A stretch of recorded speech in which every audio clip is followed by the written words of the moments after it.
4.3 진실 규명 도민연대 감사의승학입니다. 우선 발표하기에 앞서 존경하는 조원진 대한애국당 대표님, 제주 4.3 사건 진상 규명을 위한 세미나 자리를 마련해 주셔서 대단히 감사하고 고맙습니다. 이주천 원장님과 여러 대한애국당 관계자님들에게도 감사하고 고마운 말씀을 드리고자 합니다. 제주 4.3 사건은 남로당 중앙당이 지령하에 50 재헌의원 선거를 저지하기 위해 일으킨 폭동이고 반란입니다. 이것은 부정할 수도 없고 역사를 왜곡할 수도 없는 사실입니다. 제주 4.3 사건 진상보고서는 2003년 12월 노무현 정부에서 발간되었습니다. 이 4.3 정부보고서는 노무현 정권이 시각이 그대로 배어있는 좌편향적 보고서가 만들어졌고 권력에 의해 탄생된 관제보고서입니다. 특별법 개정은 4.3 사건이 진상규명에는 관심이 전혀 없었습니다. 그 희생자의 명예를 회복한다는 명예를 내걸고 권력자들이 의도했던 것은 제주 4.3 사건이 정당성을 어느 정도 훼손하지 못하도록 하기 위한 반국가적 역사적 음모에서 시작된 것입니다. 4.3 정부 보고서는 국가 공권력에 의한 피해를 확대 과장하여 fun경에 의한 인권유린만 강조했고 남로당 반란군의 양매에 대한 인권유린에는 묵살하거나 왜곡 축소되었습니다. 여기에 앞서 잠깐 4.3 사건이 발발 원인과 성격에 대해 잠깐 말씀드리고자 합니다. 제주 4.3 사건은 남로당 중앙당이 50 총선거를 파탄시키기 위하여 폭동지령을 내려 발발하였는데 중앙당은 폭동지령을 제주 4.3 발발 이전에 문서와 구두로 내렸습니다. 한 번은 올구를 통해 경비대에 최대한 동원하라는 등 3번이나 폭동지령을 내렸습니다. 4.3 사건의 성격을 보면은 제주 4.3 사건의 성격은 영구자의 성향에 따라 사건, 사태, 폭동, 무장봉기, 인민봉기, 인민항쟁, 민중항쟁 등으로 여러 가지로 불려오고 있습니다. 제주 4.3 사건 발생 초기에는 폭동론이, 대한민국 정부 수립 이후에는 반란론이 우세했습니다. 그런데 1980년대 들어서 5.18 광주 사건이 민주화 운동으로 변질되면서 제주 4.3 사건은 민중봉기, 민중항쟁으로 불려지기 시작했습니다.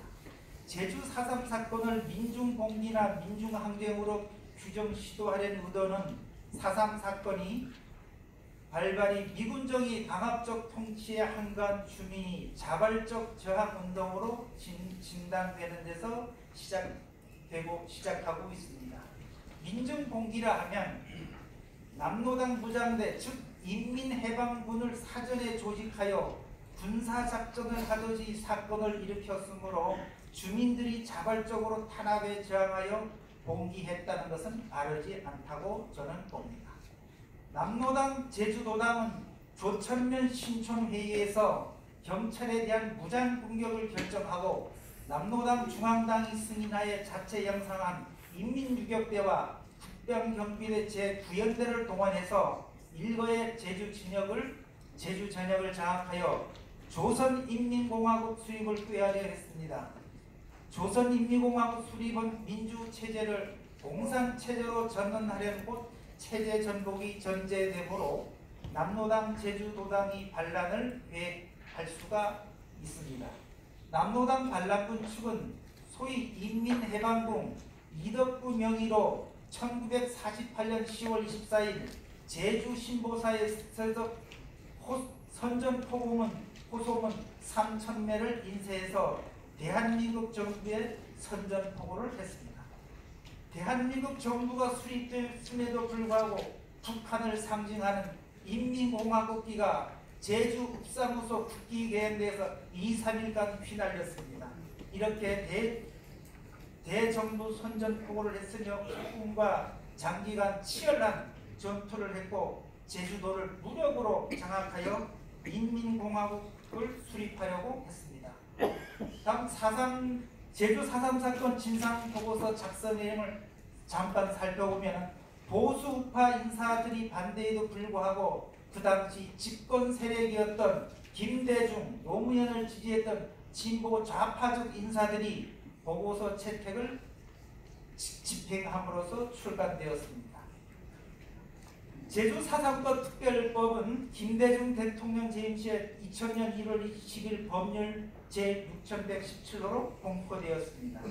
제주 4.3 사건 진상보고 작성기획단장 임명 문제로 기로에 서고 있을 때 2000년 10월 국사편찬위원회 이상근 실장이 단장으로 내정되었음에도 불구하고 내정되었는데 이한동 국무총리로부터 임명 사인까지 받은 상태입니다. 이때 양조은, 도의범은, 추미애 의원, 청와대 한강욱 비서실장을 움직여서 대한민국 총리가 서명한 내용을 번복해서 진보 초기 이대로 박원순 변호사를 기획단장으로 설정했습니다.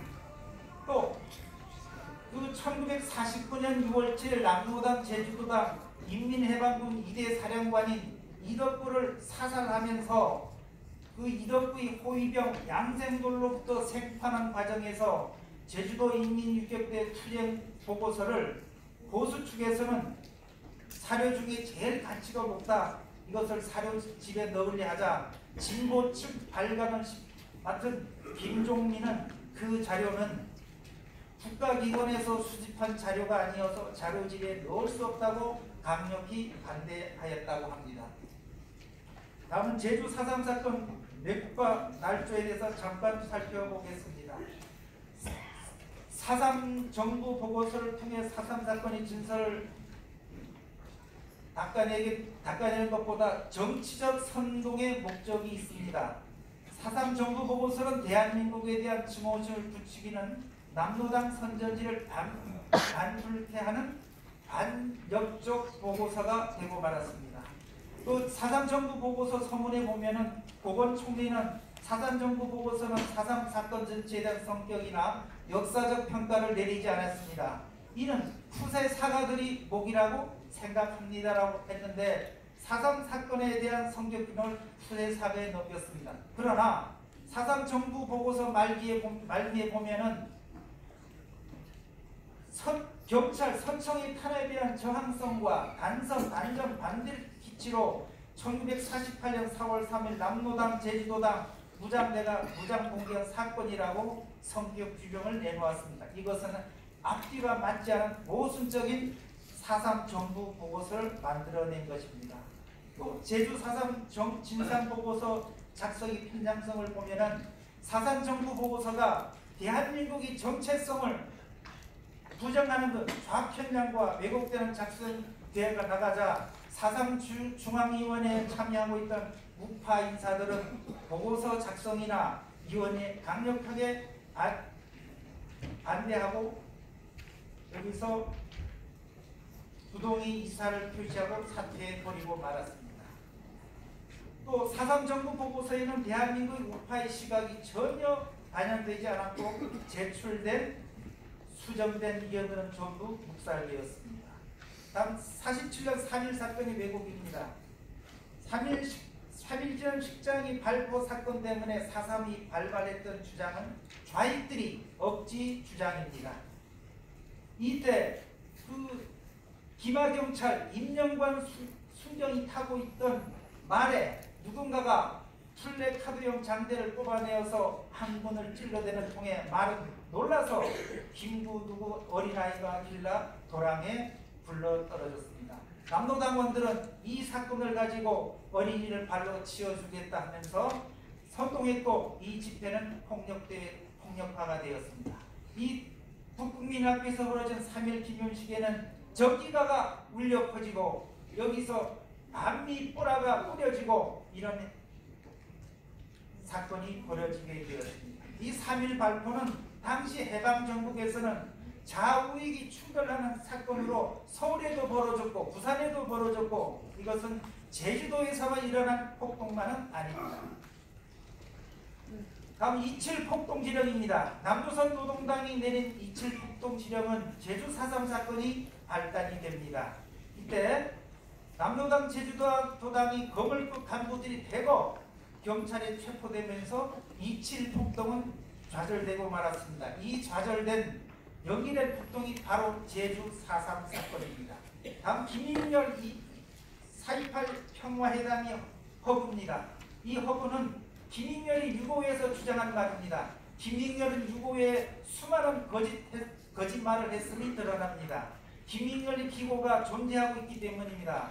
김인열의 기고는 김달산 연담 1개월 후에 작성해서 언론에 기고한 것입니다. 김인열은 4.3 사건에 대한 유고에는 반일 압정에 대한 민주폭동으로 표현하지만 기고에서는 좌익 계열이 폭동이라고 규정하고 있습니다. 다음 오라리 사건입니다.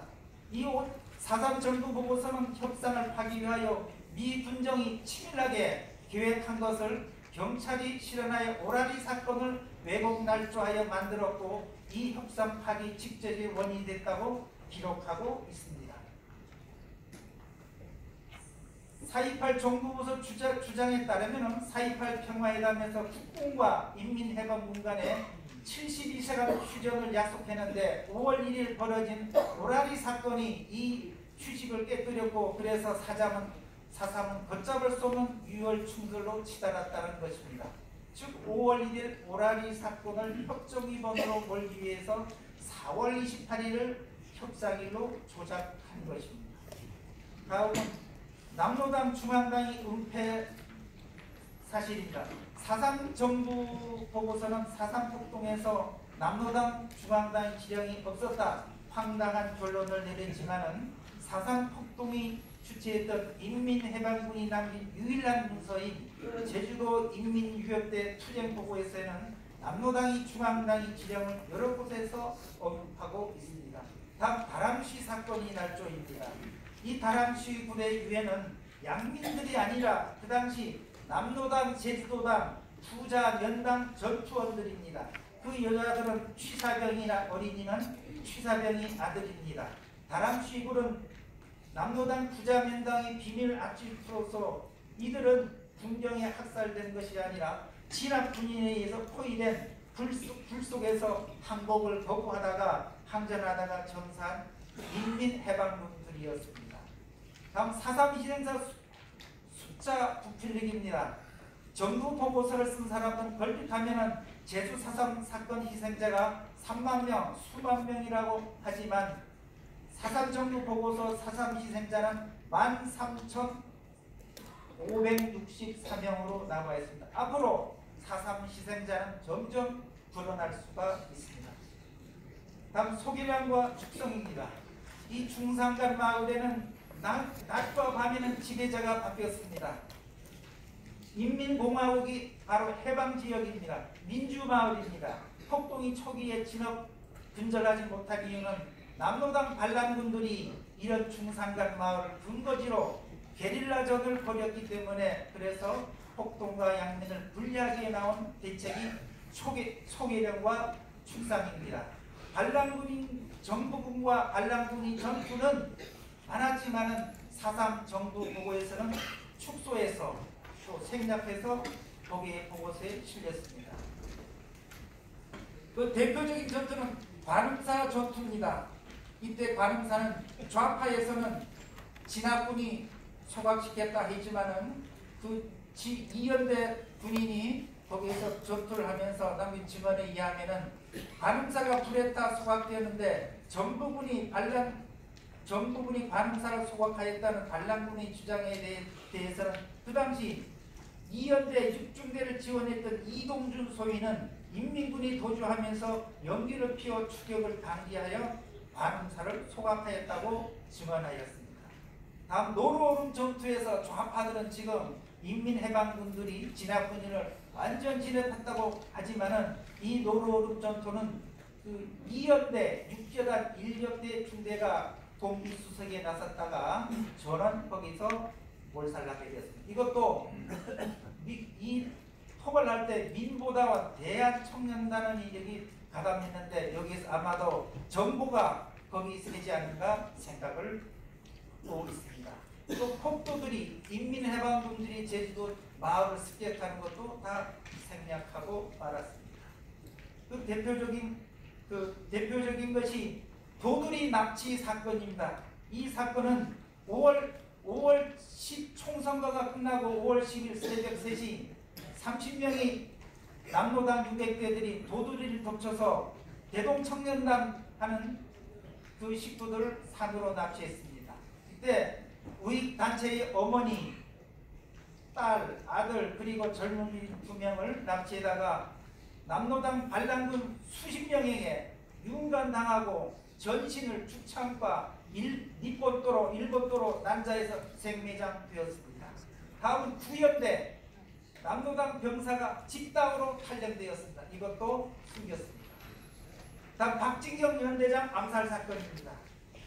남로당 프락치였던 문상길중이 지휘하에 남로당 프락치 병사들이 공모해서 야전 침대에서 취침쟁이 된 연대장을 손서로 하사가 애만총으로 저격한 사건입니다. 이 사건은 해임된 김영렬 구연대장 부임하여 적극적으로 폭동 진압에 박진경 연대장이 나서게 되자 이에 위기를 느낀 남로당 프락시 병사들이 박진경 연대장 암살에 나섰던 것입니다.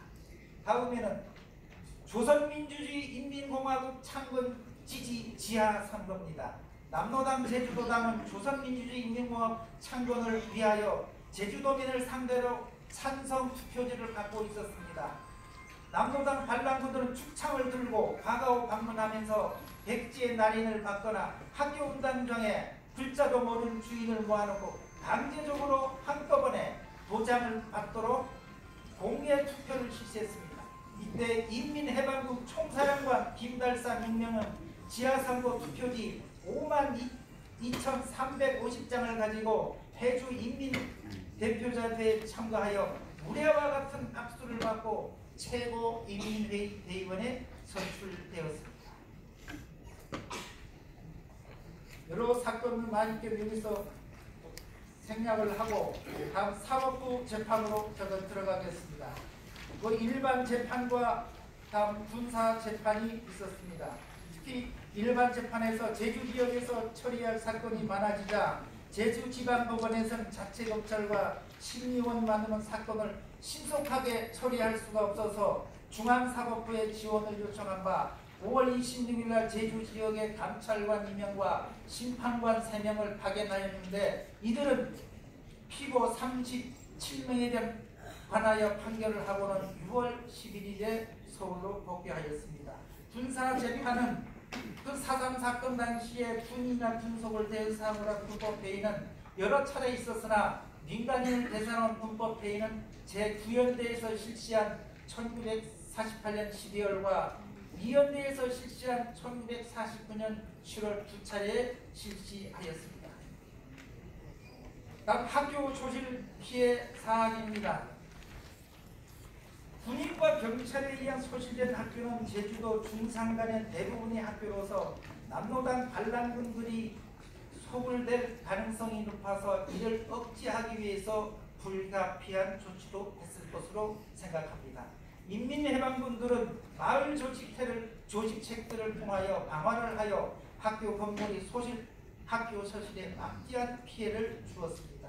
특히 국제주거된 구원국민학교 또 서귀포 시내는 서귀초고중학교, 특히 서귀초고중학교는 그 당시 서귀초중학교 전신인 제주도 공립농업실수학교 경영과정을 알 수 있는 귀중한 자료들이 이때 불타 없어지고 말았습니다. 자세한 것은 38쪽의 목표로 만들어 놨습니다. 여기에 참조해 바랍니다. 다음 마지막으로 4.3 진상보고서 비판을 하겠습니다. 제주 4.3 사건 진상보고서 집필 원칙에 한마디로 말해서 반역사적이고 정치지향적입니다. 4.3 사건 보고서는 단 역사 지역에 한다는 것을 강조했습니다. 그런데 군토벌 작전에 대한 시사각은 반란군 군인 무장대를 진압하는 작전은 국가 공권력인 정당한 행사이므로 그 자체를 부정적으로 인식해서는 안 됩니다.